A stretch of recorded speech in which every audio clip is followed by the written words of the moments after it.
Well,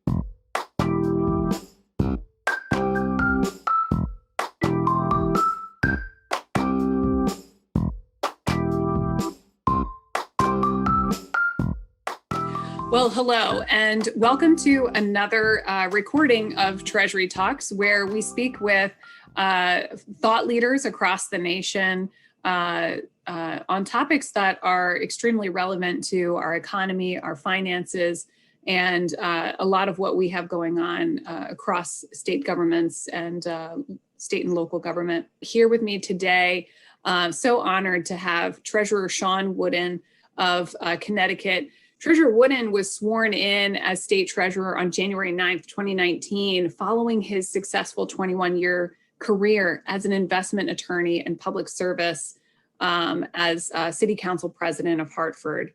Treasurer Wooden is also the president of the National Association of State Treasurers. This is a bipartisan organization of state treasurers and public finance officials across the United States. And truly the nation's foremost authority for responsible state treasury programs related to finance practices, policies, and education. And a lot of what Treasurer Wooden has been doing is really pioneering some thoughtful initiatives. And I'm grateful for his leadership at NAST. Some of the things I'm most impressed with are the ways in which you've been leading NAST through the current economic conditions that we find ourselves in. Can you speak a little bit about that? Sure. First, I want to thank you, Treasurer Davis, for inviting me to be a part of this. I truly feel like I have now arrived. So thank you. And it is a real honor to both serve as the treasurer of the state of Connecticut and as the president of NAST. As you point out, our organization is kind of the foremost authority on responsible treasury management programs, and and I also think we occupy this unique space because we're bipartisan and we actually work in an increasingly partisan nation, work very well together across party lines. And that's a tradition that I'm proud to now be a part of. And with that, going through the pandemic has obviously been very tough for our respective state governments, as well as our constituents on the ground. And NAST has been, and it started prior to my term, right? Our ability to come together as treasurers to talk about our challenges, for a period of time on a weekly basis, I think was critical towards helping us understand what's happening, how we're doing relative to our peers, what resources are available, and how we could support one another.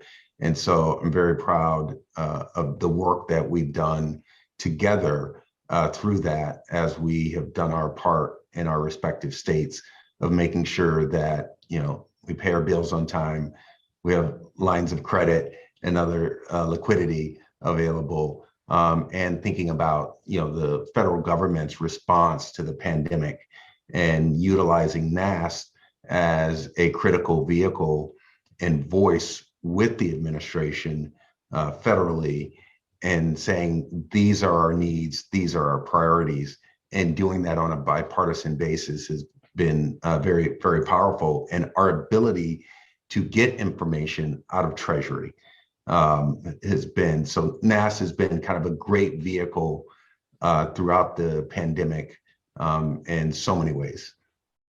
Absolutely. I think that NAST, I can say that for me, has truly been that conduit to sort of help us keep our finger on the pulse of what's going on, outside of our state on the federal level and how it impacts each and every state treasury office. One of the things that I would love to kind of point to as something that very recent and I think very, very pertinent was that you were among the first state officials in the nation to take action in response to Russia's invasion of Ukraine. And by ordering the divestment of all Russian domiciled investments from the state pension fund, that was sort of, I think, very key and pinnacle. And we saw so many folks, this big ripple effect as a result of so many state treasurers and other entities calling for the exact same thing. And you pioneered that. Can you talk a little bit about what that process was like and what your thinking was at that time? Yeah, and and as you know, it was all kind of so very fast moving. And the world, we watched in shock and horror as at Russia's aggression towards a peaceful democratic nation, and not knowing what the world would do in response, what the West would do. And I was very proud to see how our nation kind of stood up, our president and members of Congress to support sanctions, and how the European allies in the West coalesced around it. And I think the response was sharper, deeper, broader than Putin ever expected. And along those lines of thinking, the terrain was very limited military engagement because of, we're talking about nuclear powers and kind of the consequences. So our economic levers, it became very clear very quickly that if we really want to have an impact, our economic levers are the way to do it. Additionally, with my investor hat on, just the notion that the stock market was eventually closed in Russia, ordered by the government, and the ability to transact business. So the notion is that this economy is going to be in ruins, the Russian economy for some time. And it just kind of the risk reward profile of an investment in those securities really changed dramatically very quickly. And that as a fiduciary and looking at kind of the long-term prospects also was the underpinning of taking these actions and supporting what was happening in the world. Now in Connecticut, I happen to have a state statute that also says that the treasurer should take into account kind of federal and foreign policy in connection with our investments as well. So that was an added piece. And the fact that I am a sole trustee allowed me to move quicker than perhaps some of our colleagues in different states. With that, and oftentimes, particularly with divestment, I think of divestment as a tool of last resort. It's just not where you go to right away, kind of picking and choosing, but engagement with companies and trying to improve performance and prospects is the way to go. In this case, there was no engagement really to be had, and that in order to be really impactful, that you can't move alone. So I, as one treasurer, I can make a statement. I could move 218 million out over time, right? Because it's a very disrupted market, right? So it's not like you just turn key and everything disappears.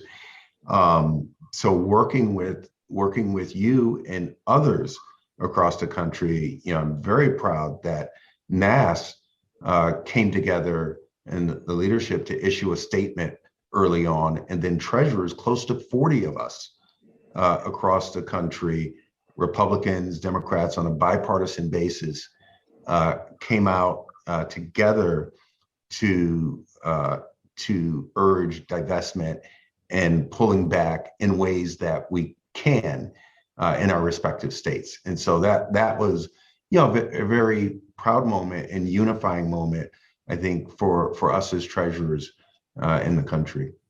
I'd love to kind of pivot, thinking about the next generation. I know that there's another initiative, and I really want to ask you about this because here in Delaware, we're interested in what you've been able to do with the baby bond program. And we're thinking of modeling our activity after what you guys have been able to do. So can you touch on that and maybe where you are and where you're headed with it? Sure, I would love to talk about it. This has been described as my passion project, and I have several, but this is certainly up there. And I'll just say before describing it, when I was running for office, there were people in the state that said, "Well, I don't. How does the treasurer affect my life?" Right? Obviously, we affect everyone's lives in some respect in our states. But I know you have a lot to do with Wall Street and finance. But what about basically, what about Main Street? What about my kitchen table, right? What about my house? And that's part of why I'm so proud of this work around Connecticut baby bonds, the first state in the nation to pass this initiative. And it grew out of the wake of George Floyd's murder and racial reckoning, pandemic, which just exacerbated and put on fuller display kind of economic disparities, disparity in healthcare and outcomes, and something you know a lot about. But all of this kind of culminated in me feeling like we need to go bigger, we need to go bolder in the state, and Connecticut being ground zero for income inequality and wealth inequality, we need to speak to this moment. And baby bonds is this innovative program that originated by the academic work that Professor Derek Hamilton of the New School had been working on for years. And then Senator Cory Booker and Representative Ayanna Pressley in Congress introduced a federal proposal that has not moved. And so that's where I derived the inspiration for doing this. Now, what is baby bonds? It creates a trust for every baby born into poverty in the state of Connecticut, poverty as measured by whether or not the mother is on Medicaid. And that trust is seeded with an amount for the children. And we've allocated $50 million a year for the next 12 years. So the legislature approved that. And that approximates to about seeding an account for each child of $3,200. That's invested by the office over a period of no less than 18 years. So it can be claimed from 18 to 30 and can be used only for targeted purposes, all connected with the wealth gap, higher education expenses, investing in a home in Connecticut, investing in a business or startup in Connecticut, or retirement security, savings account or something. And in order to claim it, you have to be a Connecticut resident when you grow up, and you have to take a financial literacy education requirement course. Yeah, and I think rightfully so, right? I think anytime we can impact our children's tomorrow and help to close that wealth gap, I think it's absolutely worthwhile to do. I'd love to kind of just close with, is there anything coming down the pike that you're working on that you'd like to touch on before we close?